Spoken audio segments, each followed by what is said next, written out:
All right, Dolphins fans. Two quick things on a personal note before we get started today. Number one, I had to buy my first pair of shoe inserts today due to sore feet and ankles. So I am officially aging at an incredibly fast rate. And number two, I am a Gators fan, and this is the second video I've done for a draft player profile of a person that plays for the University of Georgia. So I had to balance some things out and wear a Gators shirt. So that's the reason for the attire today. But as I alluded to, we're talking about a former Bulldog today.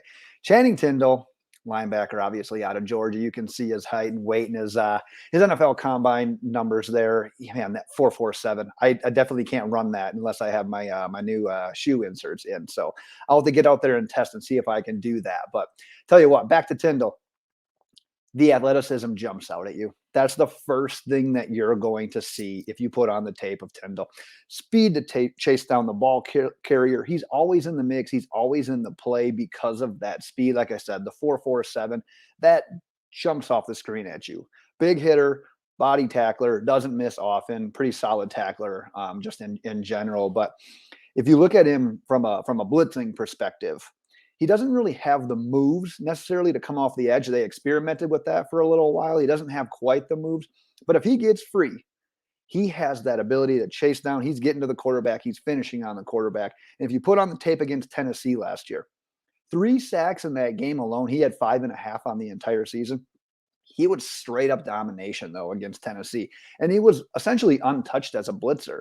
And the thing that's kind of intriguing about that game was it was a lot of that double A gap pressure, a lot of bulldogs along the defensive line, kind of like what we see from the Miami Dolphins, and just blitzing and finding that gap and being the guy that's quick enough to get home and make that sack. And that's what Tindall just blew up on in that game against the Volunteers. But interestingly enough, he never started a game at Georgia, but yet he finished third on the team in tackles his senior year.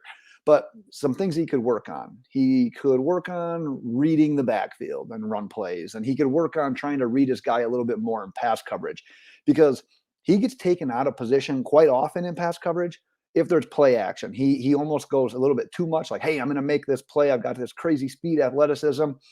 He trusts his athleticism almost a little bit too much rather than playing it smart, playing with his head. So another thing he could probably improve on a little bit is fending off blockers from offensive linemen at that next level. Like I said, if he can roam, if he can shoot sideline to sideline, if he can get free, he's making the tackle. He's chasing everyone down. But if he gets a body on him, that ability to disengage lacks a little bit. Also, I want to go back to his pass coverage for a second. He never had a pass breakup or recorded an interception in coverage. It's a little bit alarming. And also, you got to keep in mind, he was playing behind a defensive line and alongside Nakobe Dean, littered with first rounders, basically an opportune position to shine, to have opportunities. So, damn, he better put up some good numbers playing with all these first round and second round picks that he's playing up, going with, I should say, on a defense there at Georgia. But we look at him.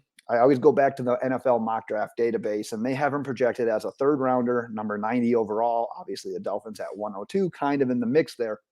But if you look at his potential fit with the Dolphins, he's not the run game thumper.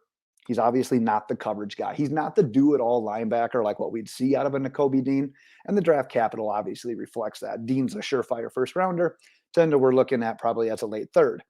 But if you could use him at that double A gap blitzer, if you can use him where he can roam and he can be set free to use that athleticism, he can be successful at the next level. But there's definitely other linebackers in this draft class with similar draft grades that I'd rather have.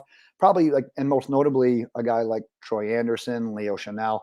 But Tindall can be put in certain situations and he can be successful at the next level. I likely see him as a special teamer. He got some special teams work while he was at Georgia, but start as a special teamer, start as kind of a role player before he can move more so into that full-time defensive player as a 2 or 3 down linebacker. But that's what we've got today for Channing Tindall. Like I said, too many Bulldogs. Got to rep a little bit of Florida. But let me know what your thoughts are on Tindall. If you like him, if you like his potential fit with the Dolphins, as always, give this the thumbs up. Leave your comments, Dolphins fans. And until then, next time, fins up.